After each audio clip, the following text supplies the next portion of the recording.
Eh, Iniciamos la clase del día de hoy, que es, ya la vez pasada habíamos visto la introducción al tema, la introducción a lo que es la filosofía. No sé si alguien recuerda de qué va el curso, alguien que me pueda decir qué es lo que recuerda.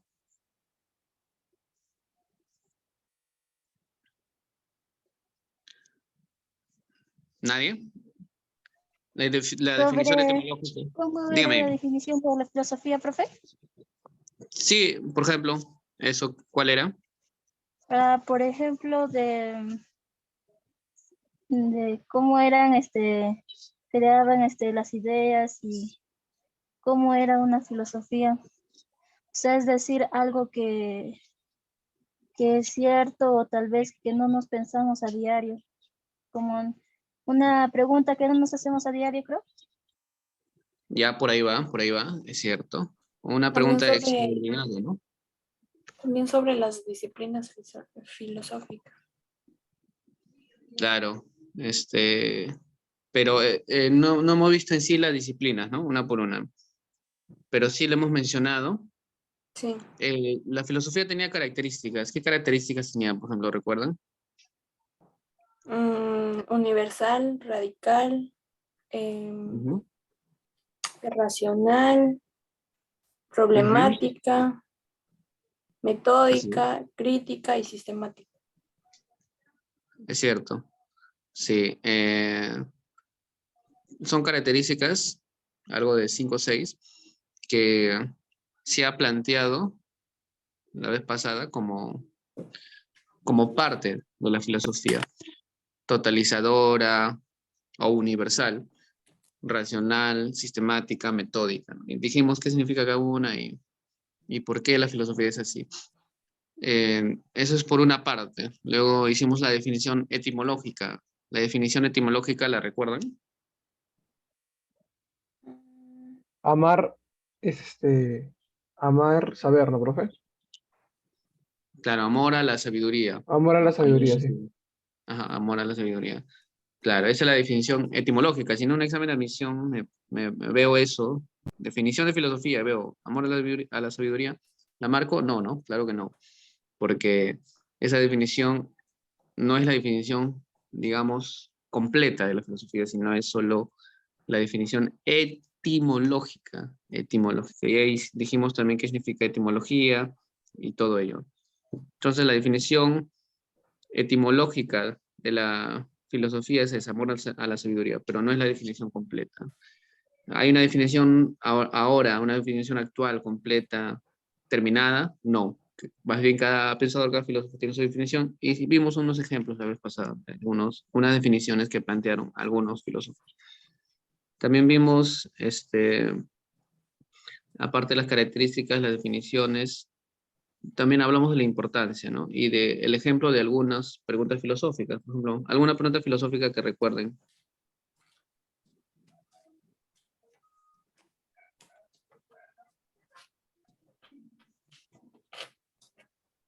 Preguntas filosóficas. ¿Qué ejemplos teníamos? ¿Cuál es el sentido de la vida? Ya, claro, ¿cuál es el sentido de la vida? ¿Qué más? ¿De dónde Mm, proviene la nada? ¿Qué es la nada? Puede ser, ¿por qué es la nada? ¿Qué es la nada? ¿Existe la nada? ¿Se puede hablar de la nada? ¿Qué otra?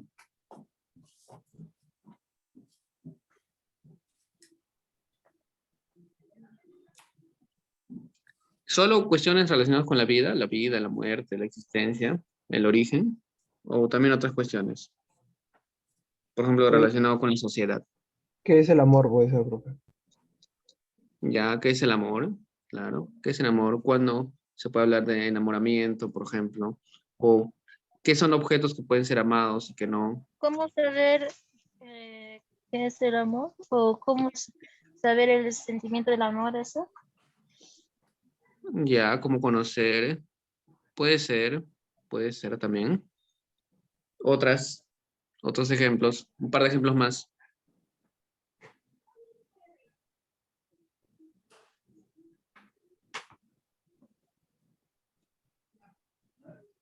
Por ejemplo, cuando hablamos de la sociedad, de cómo nos relacionamos con ¿Para los qué fuimos demás. creados? ¿Para qué qué? ¿Para qué fuimos creados? Y así es que el hombre ha sido creado, más bien sería, ¿no? ¿El hombre ha sido creado o ha evolucionado? Y claro, y si es que ha sido creado, ¿para qué ha sido creado? Es lo bueno. Claro, ¿qué es lo bueno? ¿Qué es lo bueno? ¿Qué es lo bueno? ¿Qué es lo malo? ¿O qué es el ¿Cómo bien? podemos? Claro, ¿qué es el bien o lo bueno? ¿Qué es lo justo? ¿Qué es lo injusto? ¿Qué es lo bello? ¿Qué es lo feo? Son preguntas filosóficas. Y como son distintas, no es lo mismo hablar de lo bello, no es lo mismo que hablar del sentido de la vida. Claro, lo haces con la misma profundidad, pero son tópicos distintos, ¿no? Son temas distintos. Entonces, eso lo haces, lo abordas desde diferentes disciplinas. Y eso es lo que vamos a ver hoy día, las disciplinas. Son algo así como las ramas, las especializaciones, digámoslo así, que toda disciplina tiene. Por ejemplo, de la biología, ¿qué ramas tenemos en la biología, por ejemplo? ¿Recuerdan? Zoología no será una. ¿Cuál otra puede ser?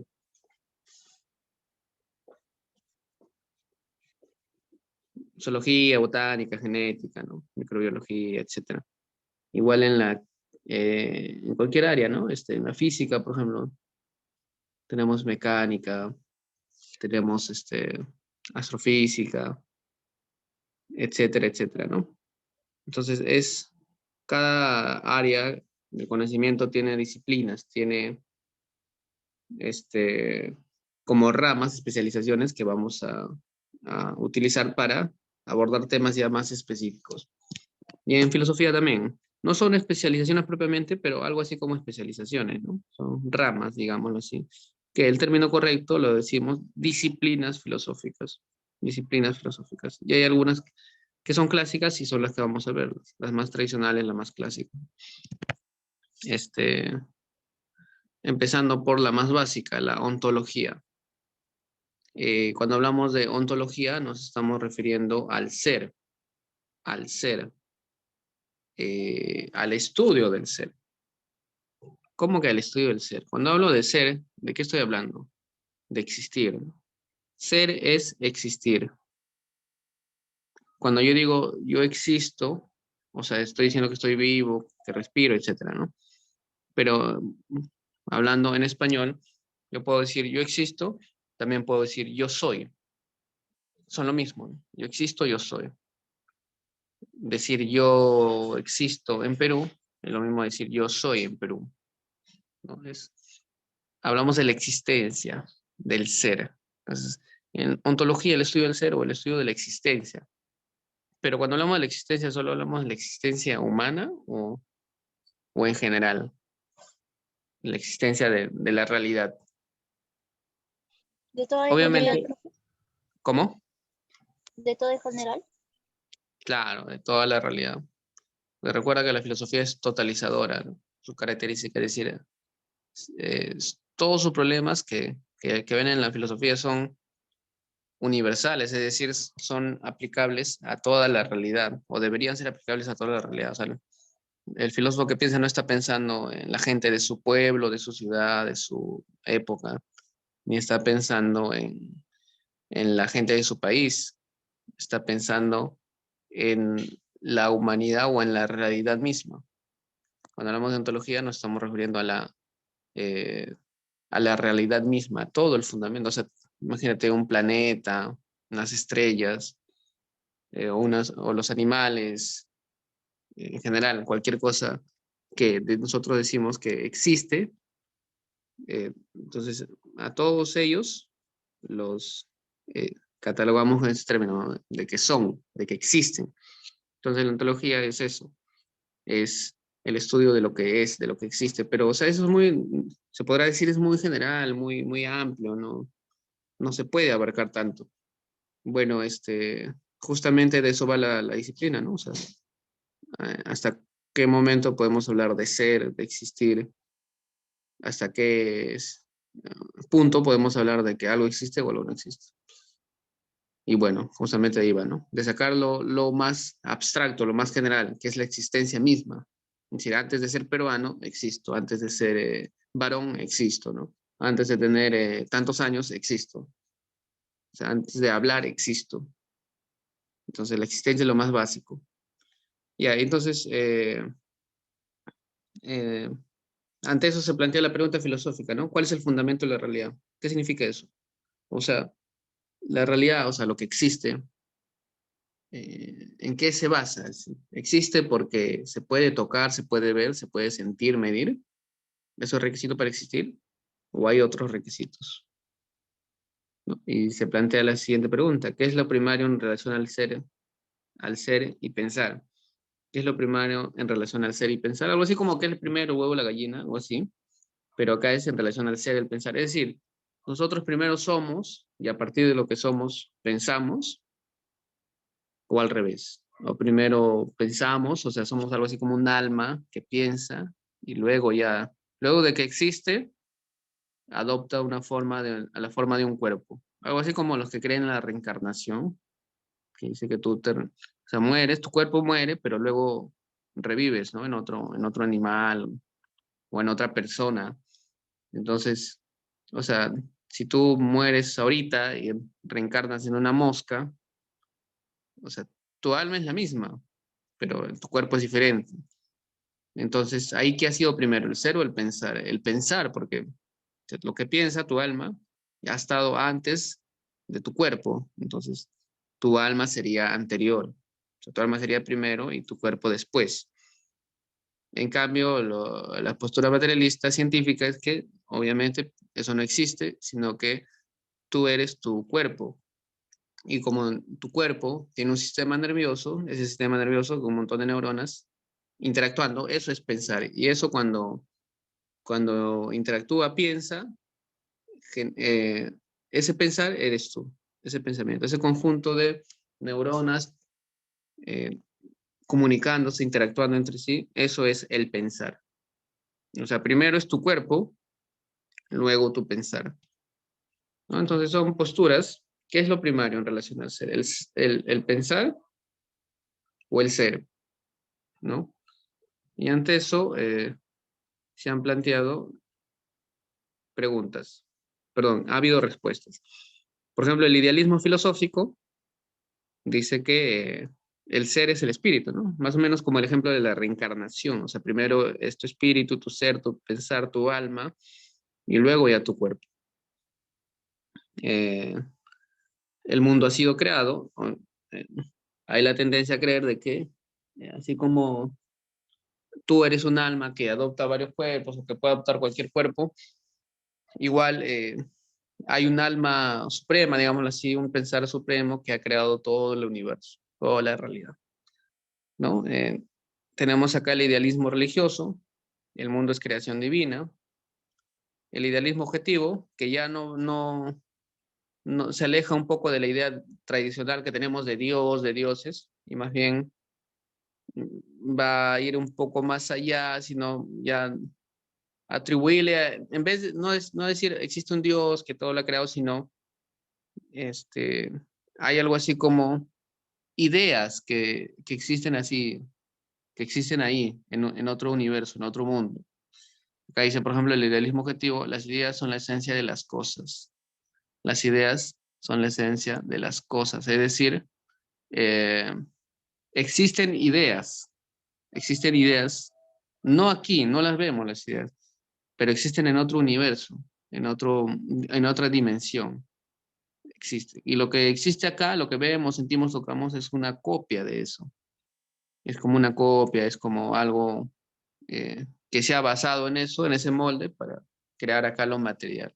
O sea, lo ideal sería lo perfecto, lo puro, y lo material de acá sería lo imperfecto, lo copiado, lo que no es tan bueno como lo que hay ahí en el mundo de las ideas. Y esa postura la planteaba Platón y se llama idealismo objetivo. Platón, el filósofo griego, ¿no? Idealismo objetivo. También hay el idealismo subjetivo, que ya no es decir que las ideas existen como tal en otro universo, sino decir que la realidad depende de la conciencia que la perciba, es decir, algo existe en tanto que alguien lo está viendo, lo está sintiendo. Ahí recién podemos decir que existe. Es decir, la realidad sí niega que exista una realidad, ¿no? Sino lo que llamamos ser es lo que percibimos. O sea, lo que percibimos, a eso le llamamos realidad. Pero en realidad no existe, solo es una percepción que tenemos. Y nosotros entonces existimos, sí dirán los idealismos objetivos, y ahí meten a Dios, dirán, sí, porque hay un Dios que nos percibe también a nosotros. Entonces eso nos garantiza que también existimos. Ese es su razonamiento, ¿no? Del idealismo subjetivo. Es decir, niega la realidad, solo acepta la percepción. En cambio, el idealismo objetivo acepta que hay ideas que existen en otro universo y que lo que hay acá es una copia de eso. Entonces, en eso se diferencian. Pero todos estos ejemplos son idealistas, ¿no? Idealistas, es decir, consideran la idea como lo primordial. El alma, idea, espíritu, en este caso van a ser sinónimos, idea, alma, espíritu. Lo primordial, la base de todo, y luego ya viene lo material, como algo consecuencia de lo ideal. Por otro lado tenemos el materialismo filosófico, que como ya su nombre lo indica, se basa en la materia. Se basa en la idea de que el ser, o sea, existir es ser parte de la naturaleza, ser parte del universo. ¿Ser parte de qué manera? De manera material, es decir, ocupar un lugar en el espacio, ocupar un lugar en el tiempo y en el espacio. Eso es existir. Es decir, la materia es el fundamento de la realidad, la materia. El mundo siempre ha existido, es decir, no hay un origen ni un fin, es solamente materia transformándose, adoptando diversas formas, diversas combinaciones posibles, y eso es la realidad que conocemos.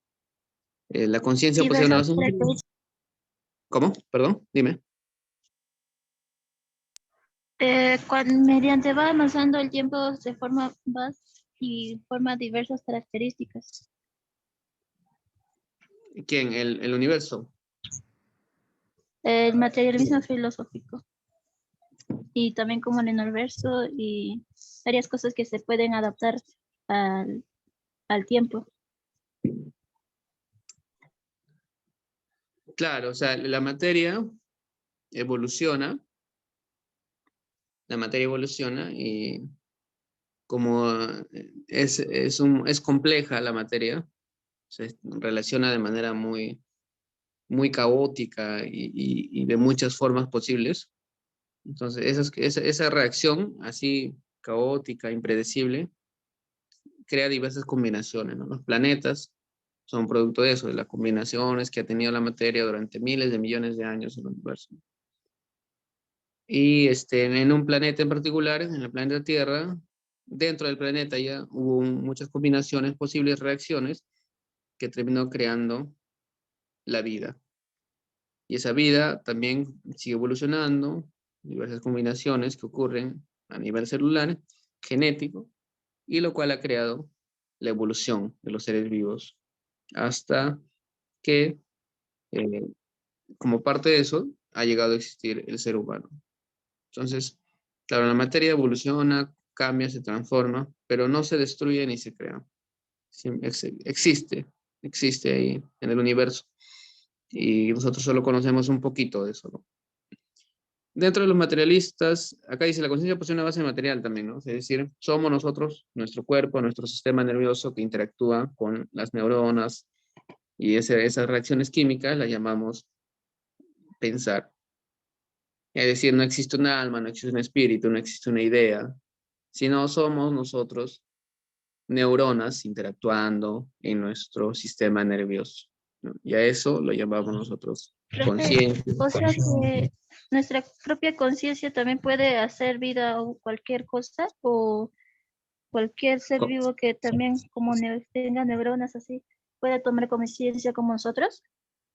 Claro, sí, o sea, que tengan el mismo nivel de complejidad, porque los perros, por ejemplo, tienen cerebro también, ¿no? Tienen un sistema nervioso, pero su sistema nervioso no es tan complejo como el nuestro. Además, los chimpancés también tienen un sistema nervioso superior al de los perros, o sea, más complejo al de los perros.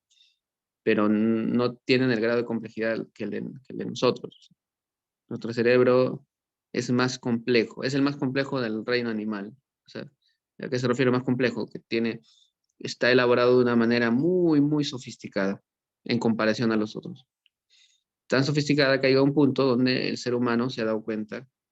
Ha creado esto que llamamos ahora, modernamente lo llamamos conciencia. Es decir, con ser consciente es cuando te das cuenta de la realidad, te das cuenta que eres un humano, que el otro es un perro, que llueve, que sale el sol, ¿no? Te das cuenta de que vives con otras personas. Eso es ser consciente, o sea, te das cuenta. En cambio, los otros animales no son conscientes, o sea, no se dan cuenta, solo se guían por reacciones más básicas, ¿no? Reacciones de dolor, que nosotros también tenemos, ¿no? Nosotros ponemos la mano en un lugar y está muy caliente, nos quemamos, de inmediato la apartamos, ¿no? O sea, no esperamos ahí a que nuestra mano se achicharre y después decimos, uy, sería buena idea sacar la mano. No, o sea, son reacciones así naturales que tenemos.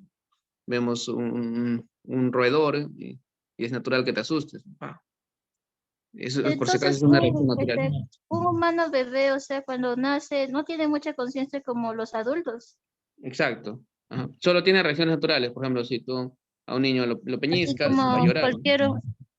como cualquier persona Animal. o animal que cuando nace no tiene mucha conciencia cuando es uno de adulto. Por eso que Claro, no razona bien. exacto. ¿Y por qué? Porque el ser humano es un ser que nace incompleto, a diferencia de los tigres, por ejemplo, que nacen y ya al poco tiempo ahí nomás ya pueden caminar por sí solos, ¿no? Ya pueden hacer muchas cosas de manera independiente. El ser humano no, el ser humano nace y todavía unos años más para que recién pueda caminar, por ejemplo, algo tan básico, ¿no? Unos años para que pueda hablar, algo tan básico. Y es que nacemos incompletos. Nacemos, la mitad de nosotros se forma en el vientre, la otra mitad en la sociedad. Entonces, pero ese es el punto de vista materialista, ¿no? La conciencia, nosotros somos nuestro sistema nervioso, que nuestro sistema nervioso ha creado lo que ahora llamamos conciencia, que antes los religiosos y otras culturas lo llamaban el Profe, alma, el espíritu. Dime.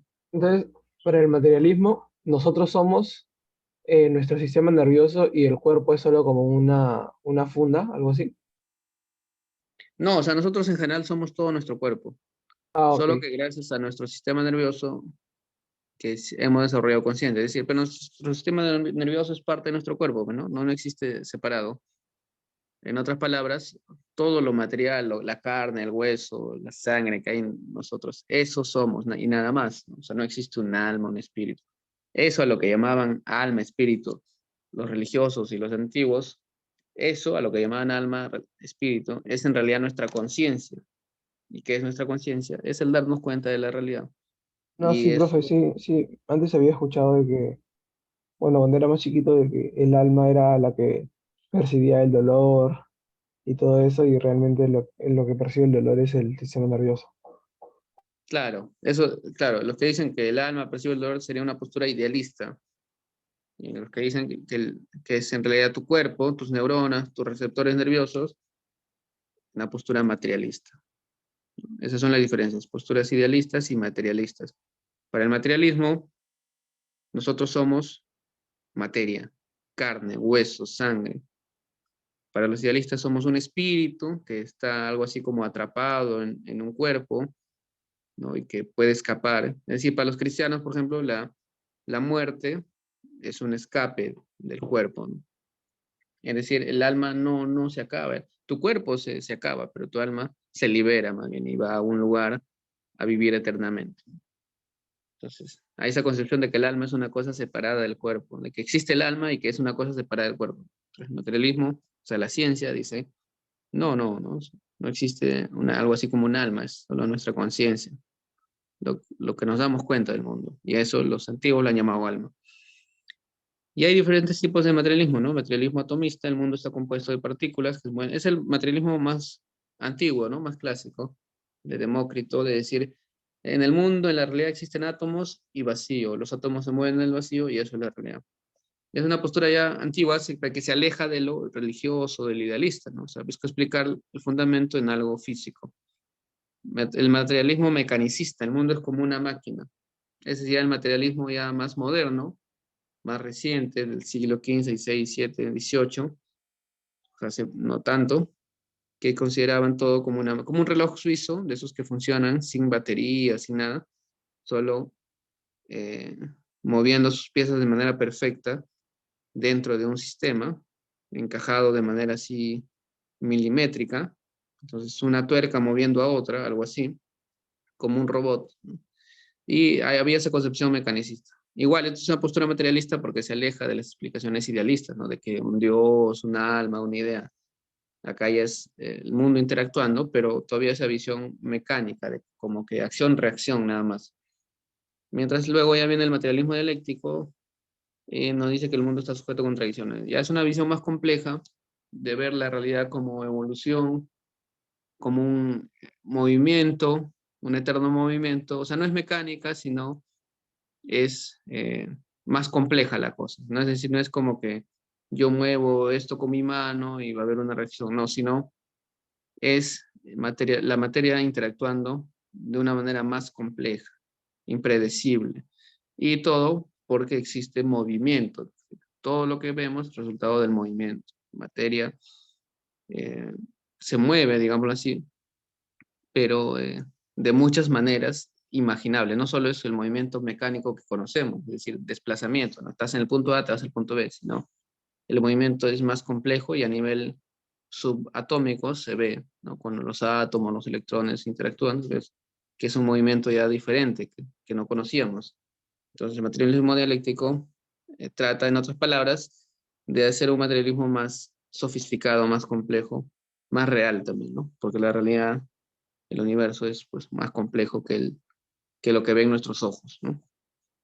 Entonces, el materialismo, entonces, ¿de qué manera podemos abordar la realidad? Dice acá metafísico, cuando creemos que la realidad, lo metafísico está relacionado con lo idealista. ¿Qué significa metafísica? Meta es ir más allá de pasar los límites, estar digamos, llegar a otro lugar, ¿no? Es decir, estabas aquí primero, pero luego te fuiste y ahora estás en otra. Eso es meta, ¿no? Meta es ir más allá de. Entonces, metafísico, ir más allá de lo físico, es decir, tratar de salirte de lo físico para llegar a otra dimensión, no física, ideal, religiosa, etcétera, espiritual. Entonces, lo metafísico es lo ideal también. Decir metafísico e idealista a veces son como lo mismo. Entonces, ¿qué método de estudios tenemos? El metafísico, cuando aíslas las cosas, piensas que las cosas existen de manera separada. Por ejemplo, cuando crees que la economía es una cosa independiente de la política, como que son dos áreas diferentes y que no tienen que mezclarse, hermano. Hay gente que dice eso, pero cuando en realidad toda la sociedad está relacionada y no puedes separar, no puedes hacer estas divisiones muy artificiales, ¿no? Todo está unido. Es como creer que nuestro corazón y nuestro hígado no tienen nada que ver, porque son sistemas diferentes, digámoslo, ¿no? Cuando en realidad todo está relacionado. Entonces, ningún órgano de tu cuerpo puede sobrevivir si el corazón no bombea sangre de manera adecuada. Igual, no podrías recibir nutrientes si es que todo el sistema digestivo no hace su trabajo de manera adecuada.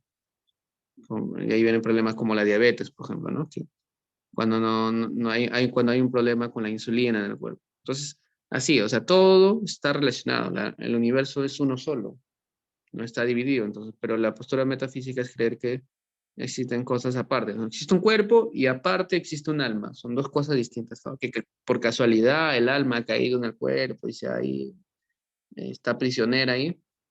Ya es un tema circunstancial, pero son dos naturalezas diferentes, es decir, son dos cosas diferentes. En cambio, el dialéctico tiende a relacionar los hechos.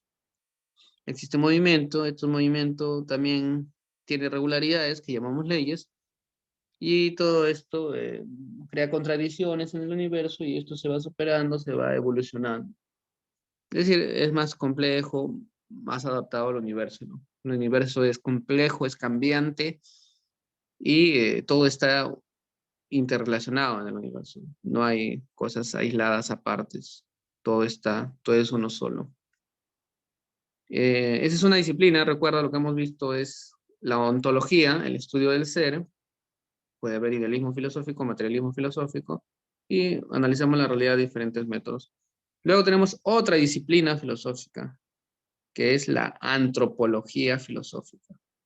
¿Antropología qué será? Antropos, ¿qué es en general? Antropos, Hombre, hombre. hombre, ¿no? Antropos es hombre. La antropología es una disciplina, así la antropología a secas, la antropología es una disciplina, incluso es una carrera también, hay una carrera llamada antropología, ¿no? En San Marcos hay. Eh, es una disciplina que estudia al hombre. La antropología a secas, así es el estudio del hombre, así es. Eh, hay varios tipos de antropología, acá viene el tema. Hay antropología física, el estudio del hombre desde el punto de vista biológico. Está la antropología social o cultural, que es la que se enseña en las universidades como carrera aparte. La antropología social o cultural, que es el estudio del hombre desde el punto de vista de su cultura, de su sociedad, cómo el hombre se relaciona con los demás, ¿no? Cómo interactúa con otros. Esa es la antropología cultural o social. Esa es la carrera que se estudia en San Marcos, en la Facultad de Ciencias Sociales. En la vida real también hay antropología y bueno, en algunas particulares. Antropología entonces el estudio del hombre. Y la antropología filosófica es el estudio del hombre, pero ya desde el punto de vista filosófico. Por ejemplo, ¿cuál es el sentido de la vida del hombre? ¿El hombre ha sido creado o ha evolucionado? Esas son preguntas filosóficas de la antropología filosófica, ¿no? ¿Cuál es la naturaleza del hombre? ¿El hombre ocupa un lugar especial en el universo o es un simple trozo de materia y que se cree especial? Son preguntas de la antropología filosófica. Y, por ejemplo, acá tenemos un tema. Dentro de la antropología filosófica tenemos este tema, el origen del hombre. El hombre. Al respecto se puede decir que ha sido creado o que ha evolucionado. Si decimos que ha sido creado, obviamente ha sido creado por alguien superior, por un ente divino o por varios dioses, por varios entes. ¿Quién ha creado al hombre? ¿Cómo se ha creado al hombre? Ya, las religiones del mundo tienen diferentes puntos de vista sobre este tema, ¿no? Sobre el origen del hombre, sobre la creación del hombre. Los cristianos, lo que dicen ellos es que ha sido creado de barro, ¿no? A partir de barro, etcétera, etcétera. El evolucionismo, la perspectiva científica, dice que el hombre es producto de un largo proceso de cambios corporales psicológicos que ha durado millones de años. Claro, o sea, el hombre es un pedazo de materia más. Es materia consciente, como decimos. Es decir, es un grado de evolución de la materia en donde se ha dado cuenta de lo que es la realidad, se ha dado cuenta de que el mundo existe, de que él es un animal más, etcétera, etcétera. Incluso se ha dado cuenta de que ha evolucionado. Entonces, el evolucionismo es la postura de concebir que el hombre como producto de la evolución natural de los animales, que la evolución de los animales a su vez es producto, es parte de la evolución de la materia en general.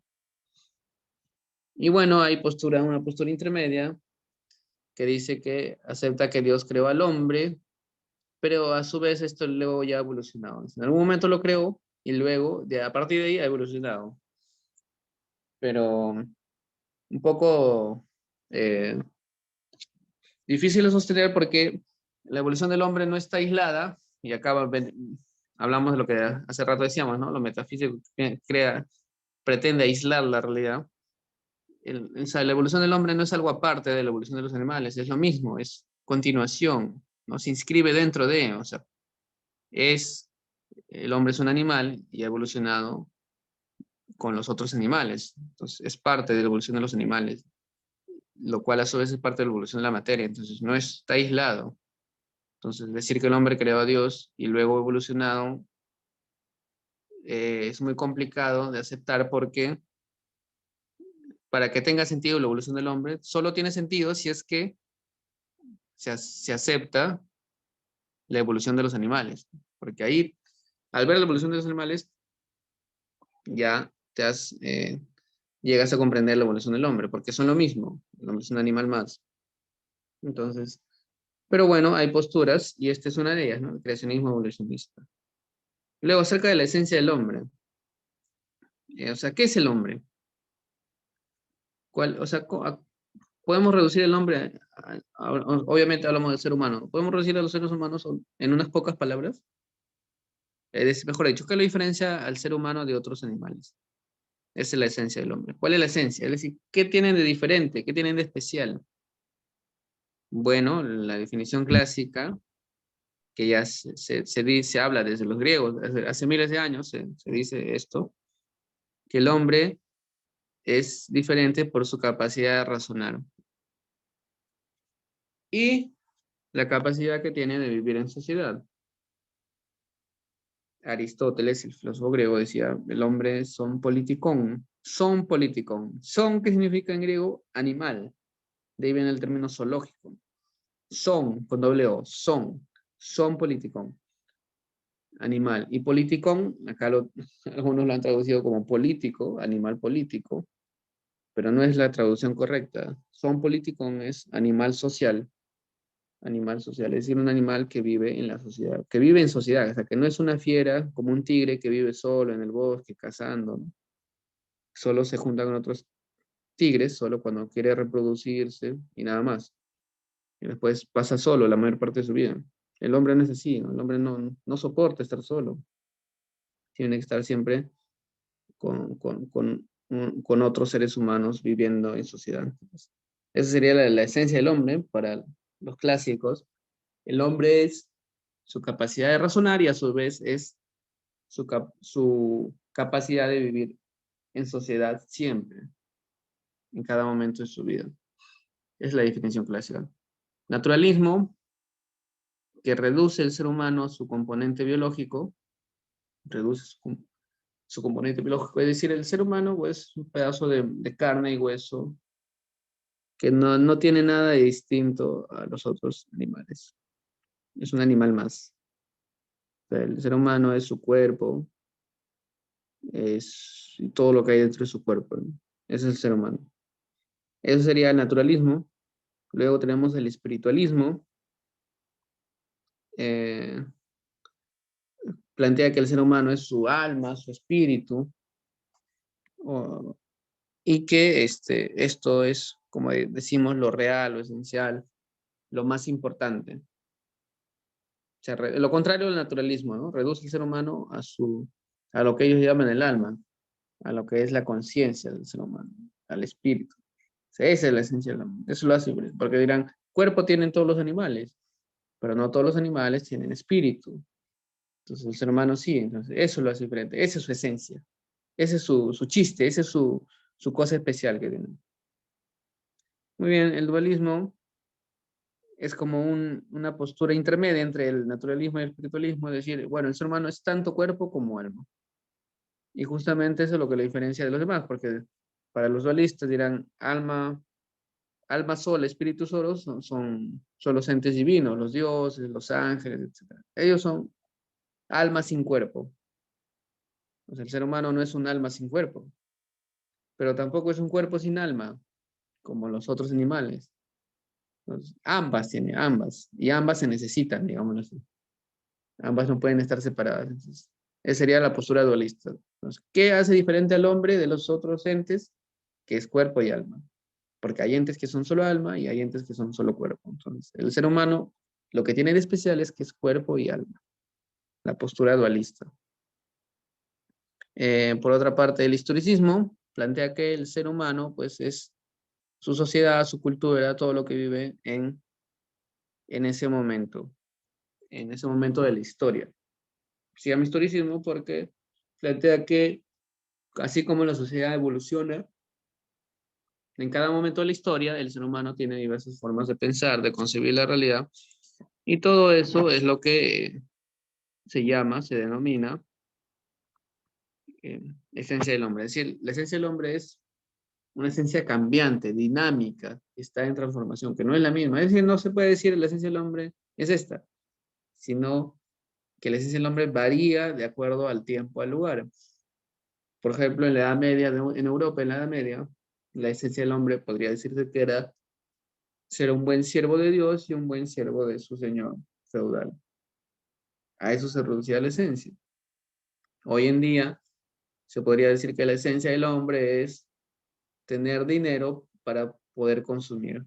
La esencia del hombre es adquirir la mayor cantidad de dinero para gastarlo luego de manera como le dé la gana. Entonces dirán, la esencia del hombre es cambiante, evoluciona, no es la misma siempre. Está en constante cambio de acuerdo a la historia. Por eso esa postura es historicista. Por su parte, el simbolismo, la capacidad del hombre de acceder al mundo a través del lenguaje, la ciencia, el arte. Es decir, el hombre en su evolución, en su relación con los demás, crea símbolos, crea cosas que lo representan. A veces son cosas inmateriales, como una idea o una religión. No son cosas que se pueden ver, tocar, sentir. ¿No? Son cosas inmateriales, pero a veces sí. O sea, cuando hablamos de símbolos, no solo nos referimos a los símbolos tradicionales, ¿no? Es decir, por ejemplo, el símbolo nazi, el símbolo de la estrella, o, o los emojis y demás, ¿no? Sino simbolismo en general, es decir, como algo que el ser humano crea para representar otra cosa. El ser humano crea para representar otra cosa. El ser humano crea, por ejemplo, arte. El arte es la expresión de lo que el artista quiere transmitir. Entonces el arte no es creado por las puras, sino tiene una intención de transmitir lo que el artista tiene dentro, una idea, un sentimiento, una emoción que tiene, lo transmite a través del arte. Entonces, en ese sentido, simbolismo, es decir, el ser humano, lo que diferencia a los otros animales es que crea este tipo de cosas, crea religión, crea arte, que ningún animal podría hacerlo. Entonces, eso lo diferencia lo demás, lo que crea, las cosas simbólicas que crea y lo hace de manera inconsciente. Entonces, eso es la naturaleza del ser humano, desde el punto de vista simbolista. Existencialismo afirma que el carácter eminentemente individual y libre de la existencia humana. El existencialismo ya es una postura más del siglo XX que va a decir que el ser humano no tiene esencia, sino que construye su propia esencia. Y eso porque el ser humano, a diferencia de otros animales, es libre. Es libre. Es decir, para los existencialistas, la esencia del ser humano sería la capacidad de que tienes de construir tu vida porque eres libre. O sea, la libertad sería. La libertad de crear tu vida. Entonces, algo así. Ese es el existencialismo, que somos seres condenados a ser libres, que somos seres que, dado que no tenemos un manual de instrucciones, no tenemos algo que seguir, entonces eso también es algo negativo, porque tú puedes, cuando no tienes una ruta, un camino, una guía, tú te puedes perder. Y eso es lo que pasa con la mayoría de seres humanos, dicen los existencialistas, que a veces nos perdemos, a veces vemos la vida como una tragedia justamente por eso, porque no hay un manual, no hay una corriente, un camino que seguir, sino que cada uno hace el suyo. Entonces es un arma de doble filo. Muy bien, el marxismo, por su parte, dice que la esencia del ser humano es el conjunto de sus relaciones sociales. Es decir, nosotros eh, somos lo que es nuestro medio, pero no solo en sentido cultural, histórico, como lo diría el historicismo, sino en sentido más amplio. Por ejemplo, dentro de esta misma sociedad que estamos viendo, la misma época, la misma sociedad, es más, el mismo país, ¿todos somos iguales? No, claro que no. Y nos diferenciamos bastante, por muchos motivos, pero hay uno que es más importante que los demás. ¿Cuál será? El motivo económico. O sea, lo económico hace que tú te diferencies bastante de los otros. Por ejemplo, si tú hubieras nacido eh, en el seno de una familia millonaria, la forma que tú tienes de ver la realidad, de pensar, ¿sería la misma que tú tienes ahora? No, claro que no. Sería otra manera que tú tienes de ver la realidad. O sea, no me refiero a comportarte, sino de cómo ves la realidad. O sea, el simple hecho de percibir la realidad. Por más que tú nazcas con exactamente los mismos genes, pero nazcas en otro medio, ¿tu forma de pensar va a ser la misma? No, claro que no. Claro que no. Entonces, eso es prueba de que nuestra esencia es eso. Nuestra esencia es el conjunto de relaciones sociales en el cual estamos inscritos ahí, en el cual estamos inmersos. Es decir, todos tenemos un montón de relaciones sociales y nosotros somos parte de ello, y eso es lo que define lo que somos. Es decir, lo que somos es eso, somos la sociedad en la que hemos crecido. Sociedad no solo en sentido cultural, temporal, sino en sentido más amplio, es decir, la gente con la que yo interactúo, en otras palabras, que por lo económico me clasifica, ¿no? Y gente así, gente asá, gente de tal nivel o de tal nivel. Entonces, la esencia del ser humano sería eso, el ser humano, dado que siempre adopta la forma de la sociedad en donde vive, entonces esa sería su esencia, el conjunto de relaciones sociales de producción. Entonces, para el marxismo es eso, ¿no? La esencia del ser humano es el vivir en sociedad y eso va a definir tu personalidad. Ahora, claro, bajo ese punto de vista, sería inhumano, por ejemplo, que te aíslen de una sociedad, ¿no? Como le puede pasar a algunos reos que están aislados en aislamiento absoluto, que no tienen contacto con los seres humanos, con otros seres humanos. Entonces eso sería lo peor de lo peor, ¿no? Para un ser humano, que lo aísles de la sociedad. Porque su esencia de él es vivir, convivir en una sociedad. Entonces, por ahí va la cosa, ¿no? Bueno, pasamos, recuerda lo que hemos visto ahorita, antropología filosófica, es una disciplina. Ya hemos visto ontología, esta es la segunda, antropología filosófica. Ahora vamos a ver teoría del conocimiento. Teoría del conocimiento, que es una disciplina filosófica que se encarga de analizar el conocimiento. Es decir, los seres humanos conocemos, sabemos cosas. O quizás no, o quizás creemos que sabemos. Y en realidad es todo un engaño. O en realidad ni siquiera, o sea, en realidad puede que exista la verdad, existe el mundo, existe el universo, independiente de nosotros, pero a su vez puede que nunca lo llegamos a conocer. O puede que no exista nada. Entonces, todas esas cuestiones son parte de la teoría del conocimiento. Conocer, ¿qué es el conocer entonces? Dice acá, acto del cual el sujeto aprende la imagen del objeto. De acá el término aprender viene de aprehensión, es decir, de coger, de tomar algo, de agarrar, aprehender, de aprehensión, de agarrar algo. Pero nosotros aprendemos, cogemos, agarramos, ¿qué cosa? Imágenes mentales o imágenes en general de la realidad. Es decir, yo veo, no sé, yo veo un estadio y aprendo, es decir, esa imagen se me queda en la mente. Pero yo estoy aprendiendo un montón de cosas. De hecho, despierto, abro mis ojos y ya empiezo a aprender. ¿Qué hace que unas cosas se queden en nuestra mente y otras se borren fácilmente? Justamente ya, ese es un tema que no es de esta disciplina, sino más bien es un tema de la filosofía, de la psicología. Pero a nosotros no nos, digamos, interesa mucho el tema de cómo es el proceso de aprendizaje.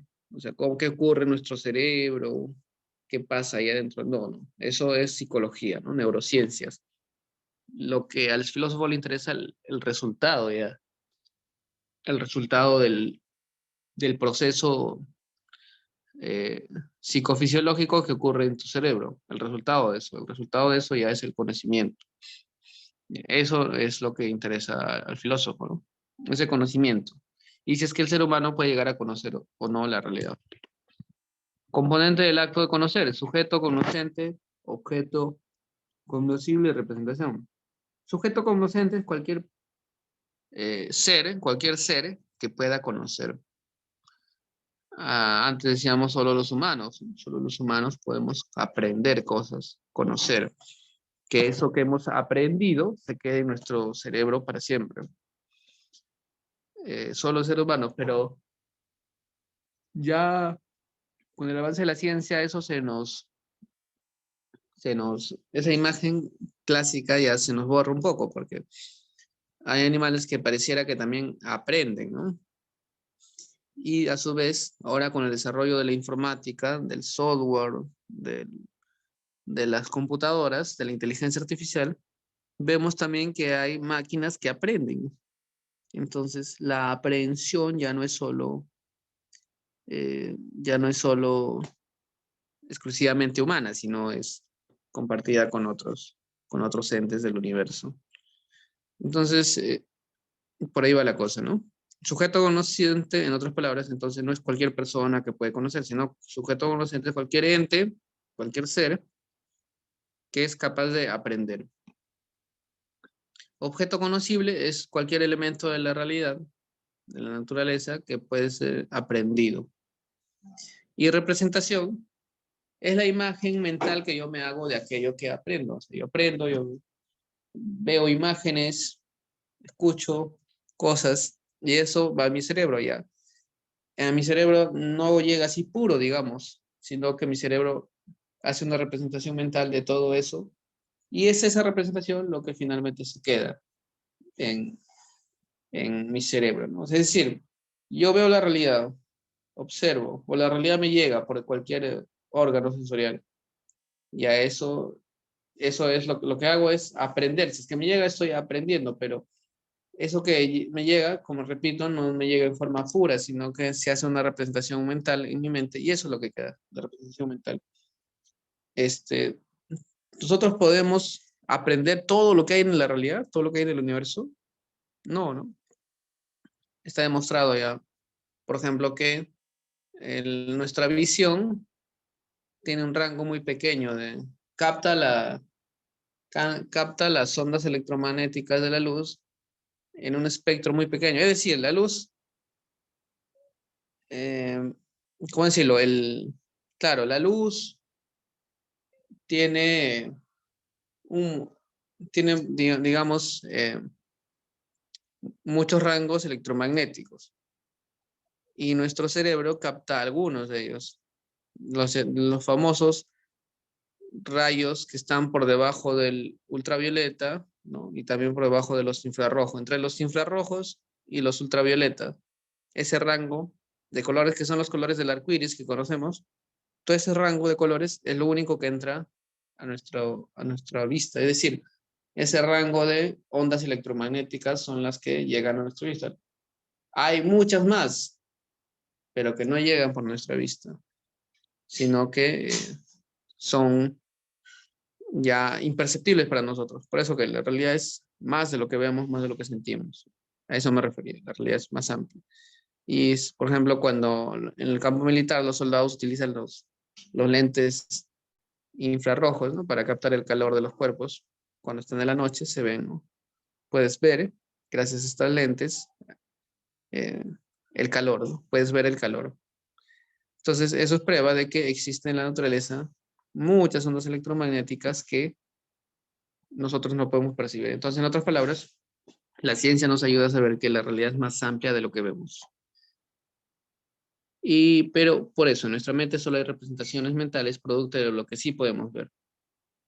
Entonces, ¿qué es conocimiento? La imagen del objeto aprendido por el sujeto.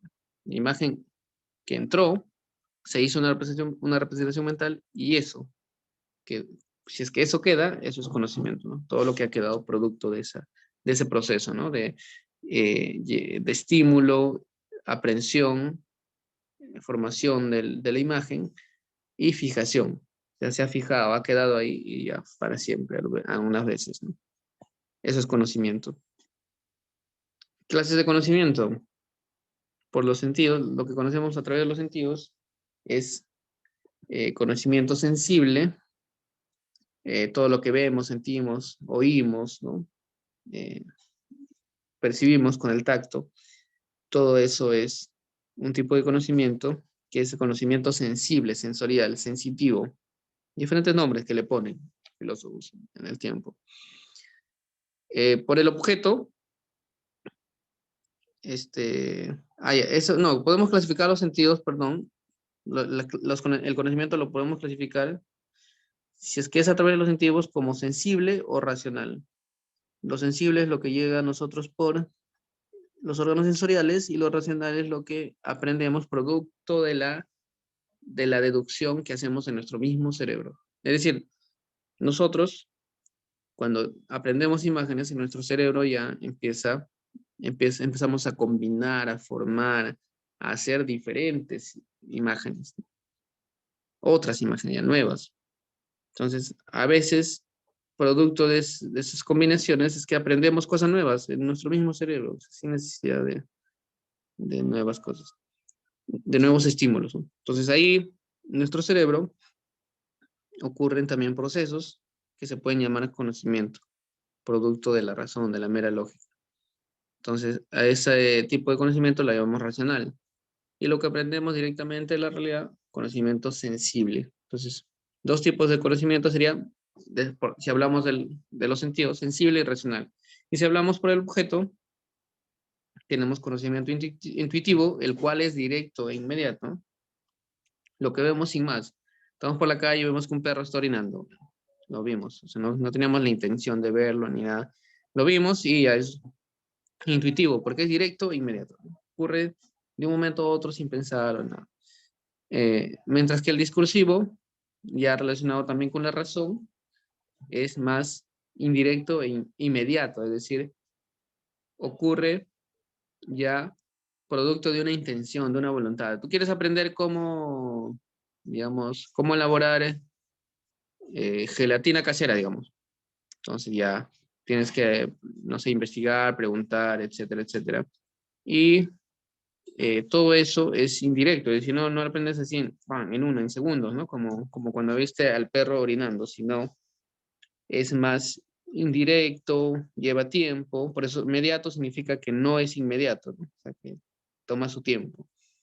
Y discursivo, se llama discursivo porque justamente son varios pasos que hay que seguir para que tenga lógica, ¿no? Porque también para aprender algo tiene que hacerse sentido, ¿no? Es decir, tiene que tener lógica. Entonces, para que tú ya le hagas lógica a todo eso, le hagas sentido, decir, mira, primero esto, luego esto, luego esto, luego esto. Por eso se llama discursivo, porque tiene una lógica. Tiene una lógica. Ok. Mientras si hablamos por la experiencia, conocimiento puede ser a posteriori, es decir, cuando yo conozco algo después de haberlo experimentado. Es decir, nunca he probado una manzana. ¿Cuál es la única manera de decir si la manzana es rica o fea? Probándola. Pues, la pruebo, la muerdo, la mastico, la saboreo. Cuando he terminado, recién puedo decir, esta manzana es rica o esta es fea. Y en ese caso, habrá sido un conocimiento a posteriori, es decir, después de la experiencia. Pero si es antes de, o sea, si tú antes de experimentar algo ya sabes lo que es, ese conocimiento se llama a priori. Claro, conocimiento a priori como tal no hay, ¿no? Así, algo que el ser humano no puede conocer algo antes de experimentarlo. Lo que podemos sí hacer es deducir, ¿no? Deducir. Por ejemplo, si vas o inducir, mejor dicho, si vas a una calle, la calle de tu amigo y te han robado 3 veces, entonces te dicen que vayas una cuarta vez, tú a priori sabes que te van a robar, o sea, a priori. Pero en realidad ahí ha habido experiencia también, para que te das cuenta. Entonces, esto de a priori lo plantea un filósofo Kant, pero en realidad no existe, ¿no? Como tal conocimiento a priori. Todo es a posteriori, nuestro conocimiento, porque somos seres sensibles, que a veces no nos damos cuenta, pero todo está basado en nuestra experiencia. Incluso nuestros sueños, ¿no? A veces soñamos cosas alucinantes, cosas absurdas, pero es producto de lo que hemos visto en la realidad. Claro, a veces nuestro cerebro lo mezcla, ya lo separa, lo une, lo vuelve a hace toda una chanfaina ahí, ¿no? Pero, o sea, en el fondo tiene su base en la experiencia también, ¿no? O sea, no es así gratuito, no es de la nada. Muy bien, también seguimos con teoría del conocimiento. Niveles de conocimiento, ¿no? Vulgar u ordinario.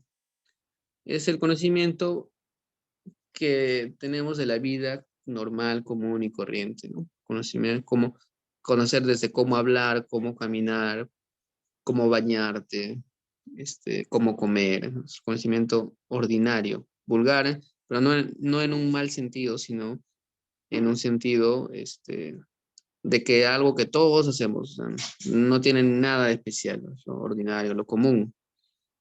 Y obviamente es empírico porque está basado 100% en la experiencia y asistémico porque no es ordenado, no es así clasificado, nada, no es conocimiento del día a día, conocimiento animal, así podemos decirlo también, de cómo comer, cómo hablar y todo eso. Conocimiento empírico es sistemático, ordinario, vulgar, ¿no? En el buen sentido. Mientras que el científico es ya cuando el conocimiento ha avanzado, ya sigue un método, lo vamos a ver cuando hagamos epistemología, que el conocimiento es metódico, perdón, el conocimiento científico es metódico, es decir, sirve de un método para hacer ciencia y escoge un objeto de estudio, por eso es selectivo, también especializado, pero es sistemático, racional y todo, ¿no? Tiene todas unas características el conocimiento científico que lo hace prestigioso, es un conocimiento serio, riguroso, que también admite que se puede equivocar en algunas ocasiones, pero es perfectible porque tiende a ser mejora, tiende a perfeccionarse poco a poco. Entonces, el conocimiento científico, lo más importante es que nos ha traído productos, nos ha traído dispositivos que todo el mundo usa y que nadie puede darse el lujo de decir, no, no me interesa, no quiero usarlo. Son dispositivos científicos al 100%, perdón, prácticos al 100% y que por eso que la ciencia ha tenido tanto prestigio. Mientras que acá dice filosófico, conocimiento ya que quiere ir más allá de lo evidente, digamos. Quiere cuestionar, quiere ser un conocimiento ya más amplio, más profundo. Es decir, no se contenta con las verdades que la ciencia nos arroja, sino trata de ir más a los fundamentos, trata de ir más a ver todo con amplitud, de manera totalizadora, de manera diferente, ¿no? Entonces, es un conocimiento también ya que está a otro nivel. Por eso, esto es, ¿no? Niveles del conocimiento, desde lo más simple, cómo caminar, hasta ya lo más complicado, sofisticado, ¿no? Donde quieres profundizar en todo. Obviamente, hay cosas que, como el lugar ordinario, todos tenemos. El científico, solo la gente que se dedica a ciencia o que está actualizada en ciencia. Y el filosófico, bueno, solo para algunas pocas personas que tienen la amplitud necesaria como para cuestionar cualquier tema. Los juicios. Cuando hablamos de juicios, no estamos hablando de derecho, de un juzgado, de condenar a alguien, sino juicios en el sentido racional, es decir, cuestiones que, un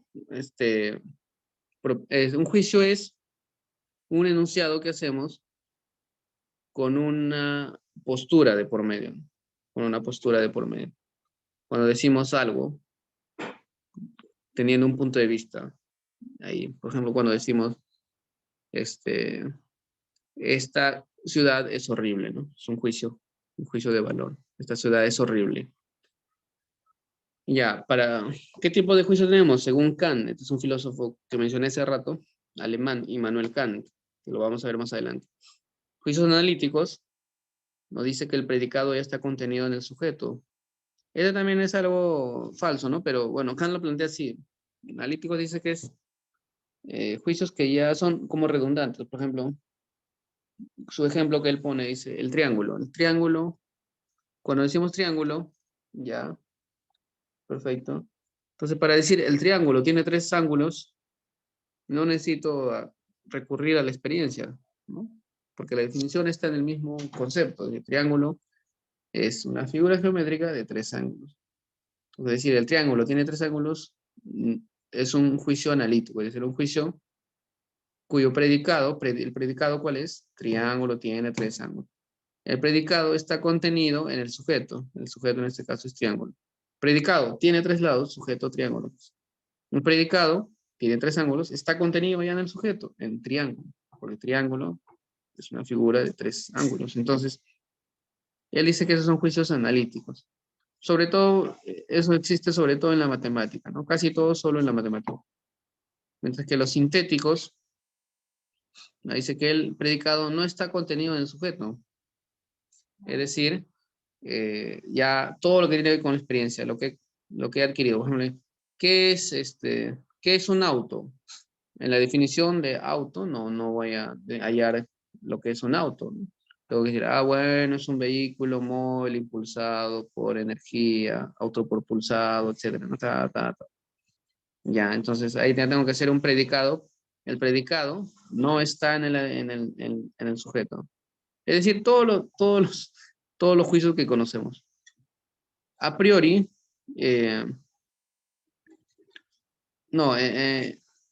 acá en vez de a priori debería decir analíticos sintéticos. Cuando les pase el PPT le voy a corregir en analíticos sintéticos. Es como una mezcla.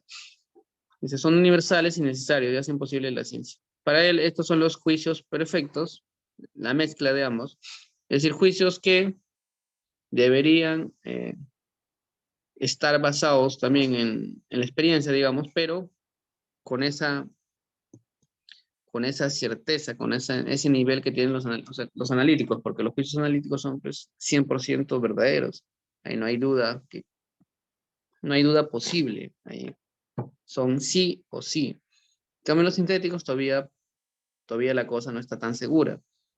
Por eso que los analíticos sintéticos son ya los juicios perfectos, ¿no? Los juicios que tienen, los juicios que son sí o sí necesarios, pero a su vez aumentan el conocimiento, porque los juicios analíticos no aumentan el conocimiento, ¿no? Son como una repetición nomás. Y los sintéticos sí aumentan el conocimiento, pero no son tan rigurosos. Entonces, la mezcla de ambos sería un conocimiento que unos juicios que aumentan el conocimiento, pero que tengan esa garantía de que son verdaderos. Por eso dice acá, hacen posible la ciencia. Criterios de verdad. ¿Cómo podemos decir que algo es verdadero o algo es falso? Recuerda, seguimos dentro del tema teoría del conocimiento. Decimos que algo es verdadero o algo es falso cuando, dice acá, autoridad. Cuando la verdad depende de personas o instituciones, ¿no? Generalmente en el mundo religioso o incluso en el mundo científico también, ¿no? En el mundo religioso, creer que lo que dice el Papa es una verdad, ¿no? El Papa ha dicho que la iglesia se preocupa por los pobres, ¿no? Uno dirá. Y entonces alguien dice, es verdad, ¿y por qué? Porque lo dijo él. Entonces, apelas al criterio de autoridad, es decir, crees que algo es verdad porque lo dijo una persona reconocida. O en el mundo científico también, ¿no? Cuando dices, el científico, el premio Nobel de Medicina ha dicho que el COVID no es tan letal como creíamos. Entonces, estás tomando eso como verdad y estás apelando al criterio de autoridad, ¿no? O a veces en instituciones, ¿no? Tanto para lo religioso como para lo científico, o en general para muchas otras cosas, nos basamos en instituciones a veces, ¿no? Cuando la pobreza del mundo ha aumentado según los datos que nos da la FAO, que es un organismo de la ONU, ¿no? La FAO, un organismo para la ONU encargado de la alimentación, de ver el tema de alimentación a nivel mundial. Entonces ellos recolectan información, estadísticas, hacen estudios en todo el mundo. Y el nivel de desnutrición infantil ha crecido 13% según datos de la FAO. La UNESCO dice que la educación en el Perú es la peor de América. Ya, aquí no sé. Tú tomas eso como verdad porque lo ha dicho la UNESCO. La UNESCO es un organismo de la ONU también encargado de ver temas de educación y cultura. ¿No? Cuando dices, por ejemplo, o incluso cuando apelas a también instituciones, no solamente son instituciones así como las que conocemos, sino también en general. Por ejemplo, cuando dices, es verdad porque ha salido en la televisión, es verdad porque lo hemos visto en el Canal 4, es verdad. Ahí también estás apelando a instituciones, es decir, pero el Canal 4 no es una institución.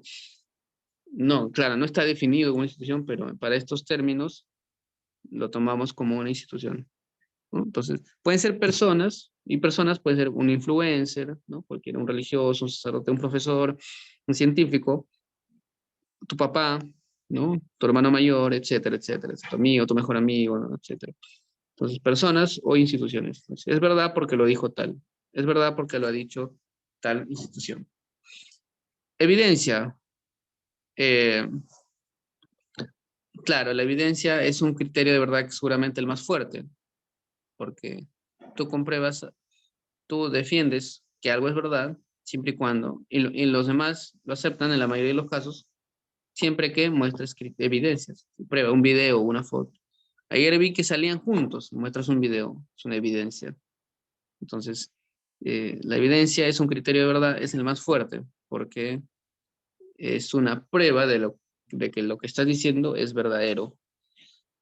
Mientras que la utilidad nos marca el beneficio, ¿no? Es decir, a veces asumimos que algo es verdad solamente porque nos es útil, no sé, o sea, porque nos soluciona cosas.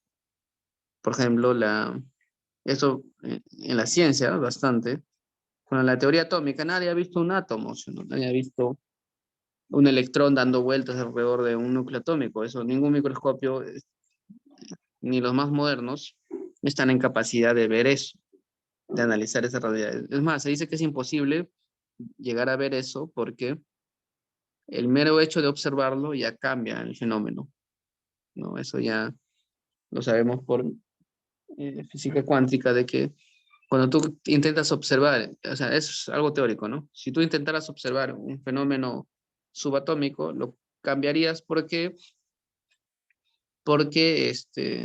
la luz que necesitarías para ver eso, la luz, tú sabes, tiene naturaleza corpuscular, también podría influenciar en el movimiento y a la vez estarías viendo otra cosa, ¿no? Estarías viendo otra cosa que no es lo que realmente pasa. Entonces, paradójicamente es imposible ver un electrón dando vueltas alrededor de un átomo. Pero asumimos que eso es verdad. ¿Por qué? Porque toda esa teoría sirve para explicar otras cosas que sí podemos ver. Sí podemos ver eh, reacciones de diferentes materiales en un laboratorio y que tienen sentido, o sea, que hacen sentido y que nos dan a entender de que la teoría atómica es verdadera, por más de que nadie ha visto un átomo. Pero lo que ocurre a nivel macro, a nivel de lo que sí podemos ver, sí, digamos, es coherente con lo que plantea la teoría atómica. Entonces, eso hace que, como nos sirve, como es útil la teoría atómica, por más que no sepamos si en verdad sí, como nos sirve para explicar otras cosas que sí podemos ver, entonces la tomamos como una verdad. Es verdadera porque es útil, ¿no? Es útil. Así.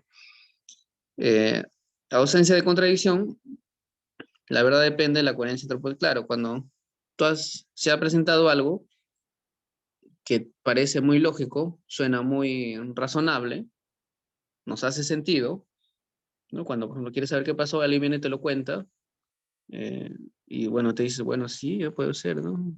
Te cuenta que, no sé, ayer se peleó tal persona, tu vecino, con tu otro vecino, y tú dices, bueno, sí, y tú dices, el vecino A empezó, ¿no? Pues él empezó la pelea, y te cuenta más detalle, ¿no? Y te dice, bueno, sí puede ser, porque el vecino así siempre, ya lo he visto antes pelear, ya, iniciar peleas, ¿no? Es belicoso, le gusta ese problema, entonces tú dices, ah, sí tiene sentido, tiene sentido. Y mientras no venga otra persona a decirte lo contrario, y con una prueba, un video, una foto, entonces ya tú te asumes eso como una verdad.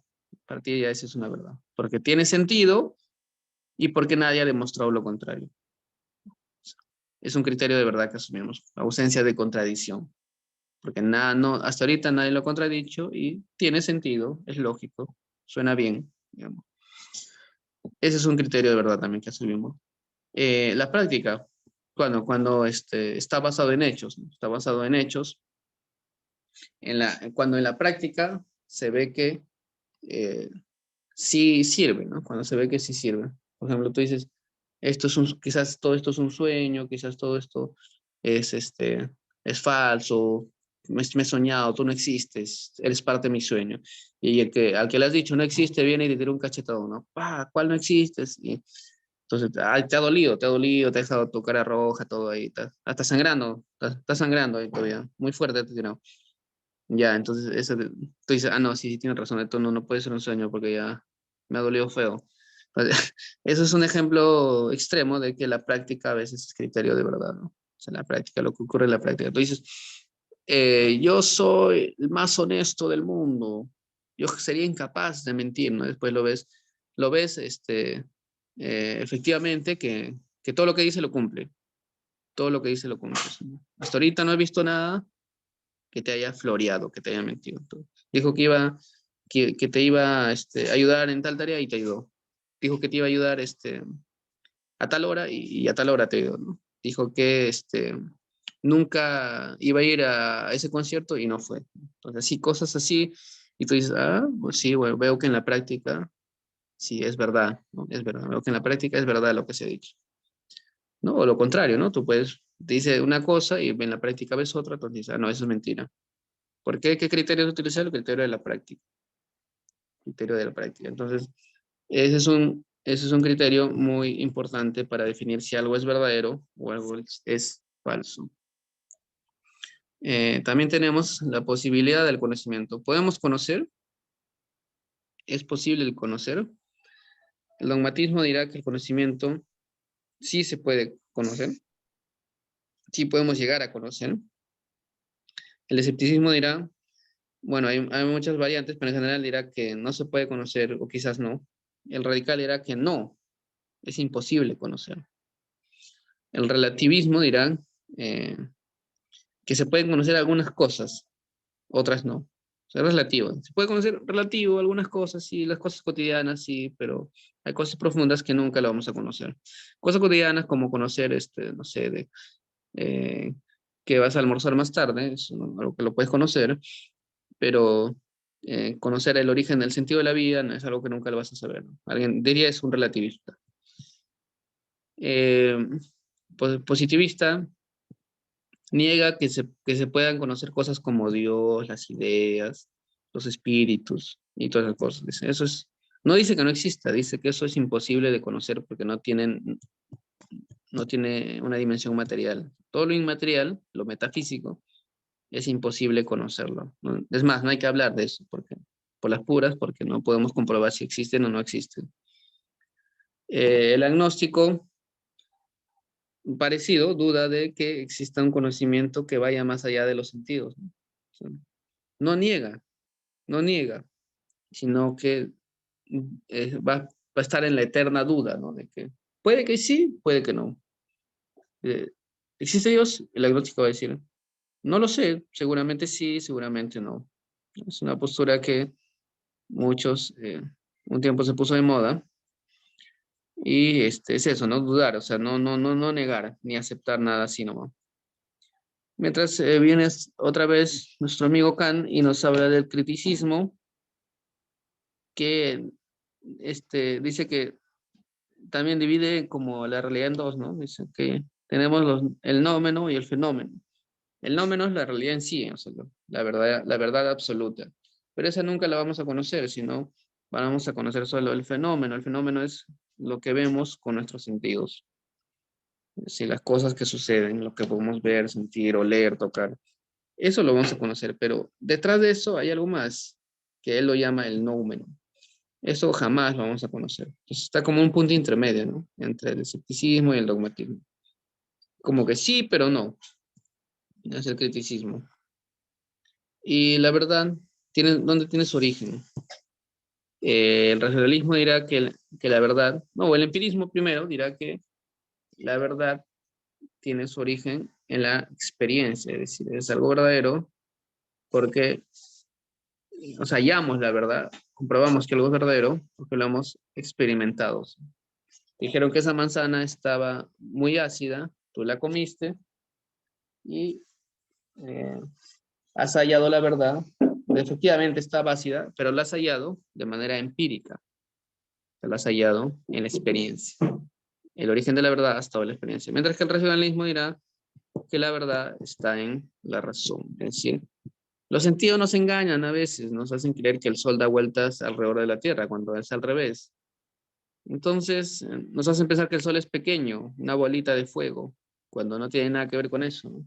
¿Y cómo hemos hallado qué es el Sol en realidad?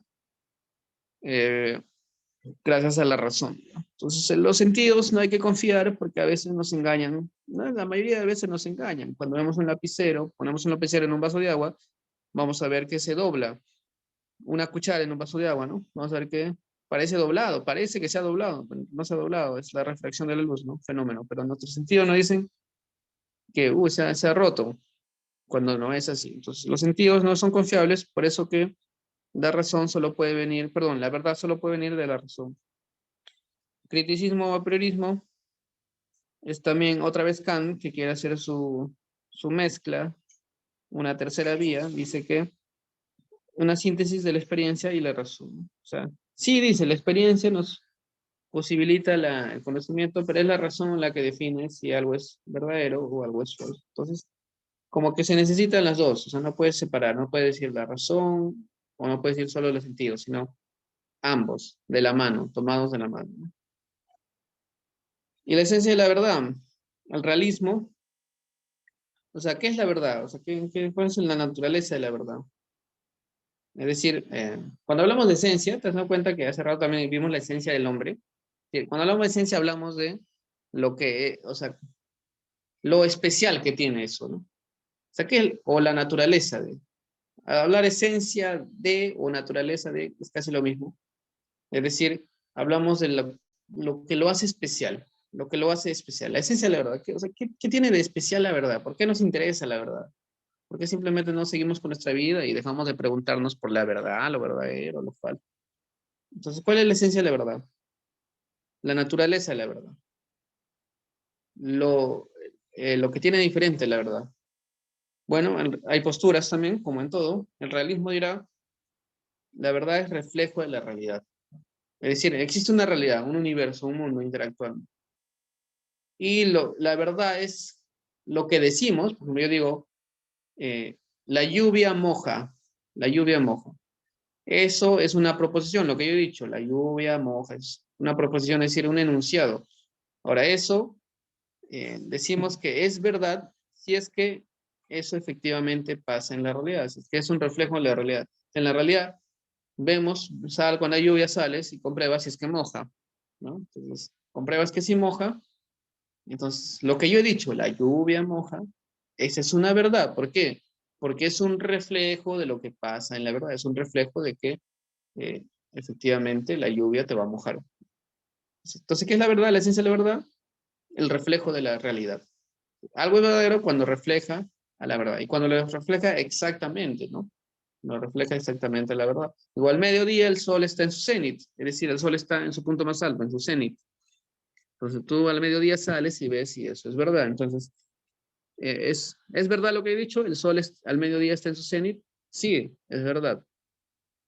Entonces, ¿por qué es verdad? Porque es un reflejo de la realidad. Mientras que el idealismo subjetivo dirá, la verdad es lo que percibe la mente. Es decir, no hablemos si es que existe o no en realidad. Hay que decir que la realidad, la verdad, es aquello que nuestra mente percibe del universo, de la realidad. O sea, nuestra mente está percibiendo cosas y aquello que logramos percibir, o sea, cualquier cosa, puede ser verdad. Entonces, verdadero es aquello que percibimos. No, o sea, no es aquello que es real, sino aquello que percibimos. Mientras que la tercera vía, el fenomenalismo, nos dice que la construcción del sujeto a partir de los datos sensibles, ¿no? La construcción de los sujetos a partir de los datos sensibles. Es decir, verdadero es lo que ha entrado por mis sentidos, pero que mi razón le ha dado sentido. Perdón, lo que ha entrado por mis órganos sensoriales, pero la razón lo ha terminado de pulir, digamos. Ha entrado en bruto y ya luego se ha pulido, se ha hecho bacán. Ya mi razón es como un artesano que lo ha dado forma, una forma muy chévere. Entonces, eso serían las tres posturas acerca de la naturaleza de la verdad, de la esencia de la verdad. Y para terminar con teoría del conocimiento, el problema de la verdad, teoría de la correspondencia. adecuación entre el enunciado y la realidad, ¿no? O sea, hablamos de teoría de la correspondencia, la teoría clásica, para definir la verdad, que la verdad, lo que dije hace rato con el realismo, la verdad sería lo que corresponde con la realidad. ¿Sí? Entonces, teoría de la correspondencia.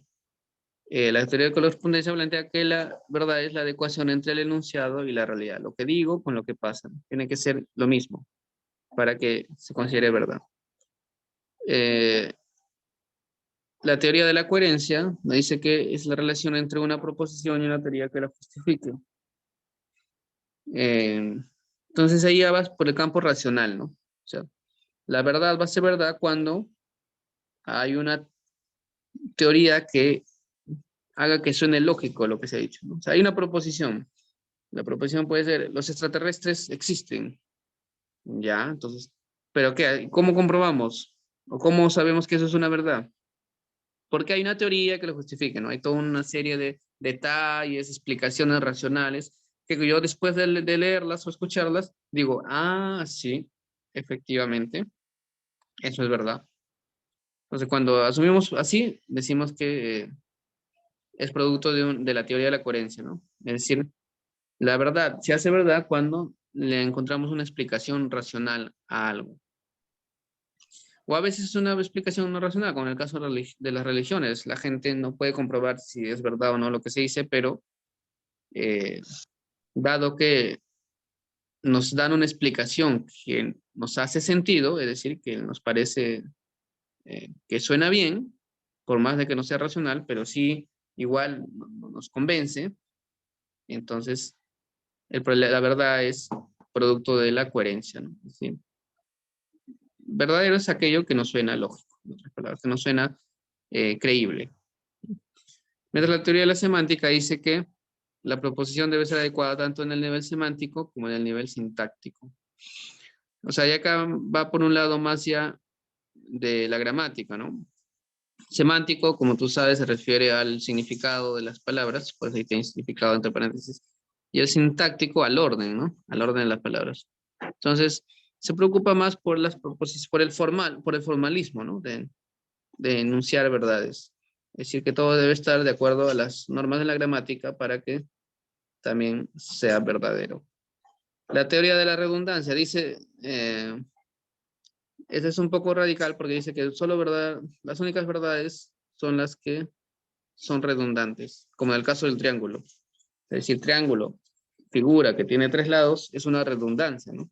Pero es la única verdad de la que se puede hablar, dicen los que plantean esto. Es decir, las únicas verdades verdaderas son las verdades redundantes, las verdades que repiten cosas.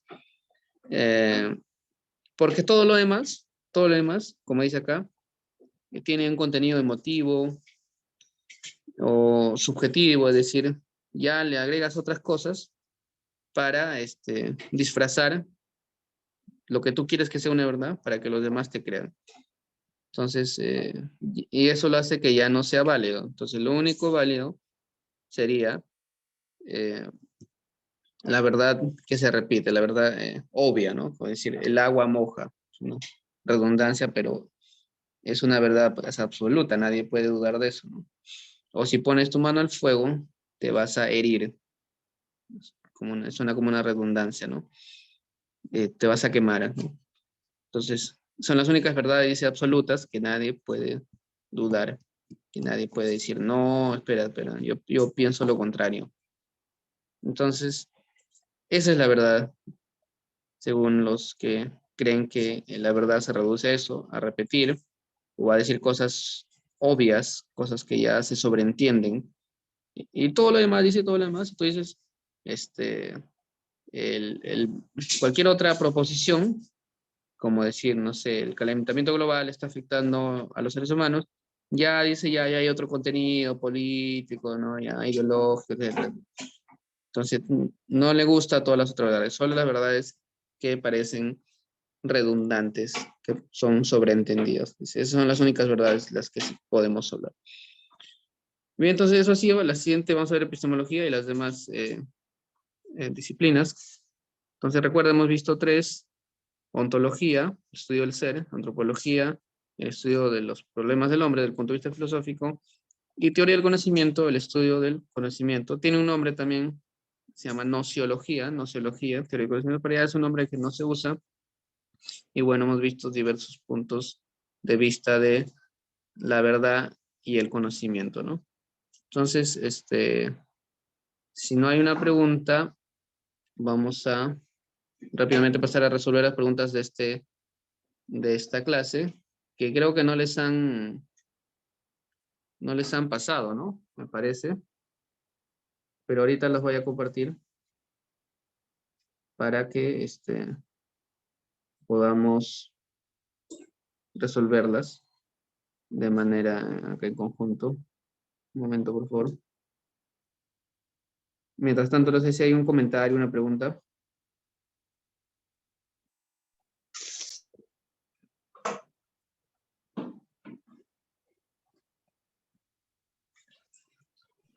No, profe. ¿Ninguna? Ninguna. Un momento.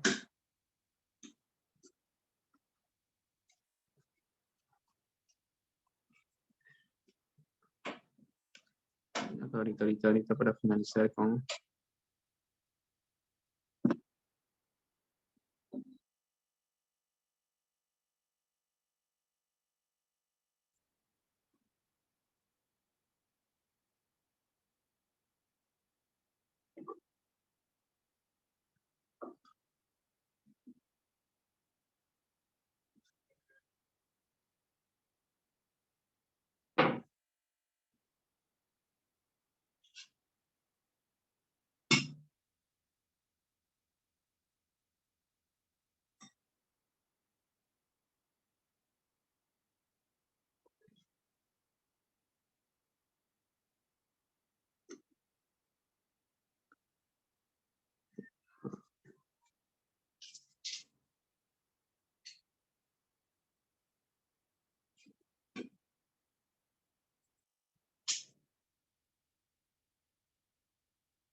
Bueno,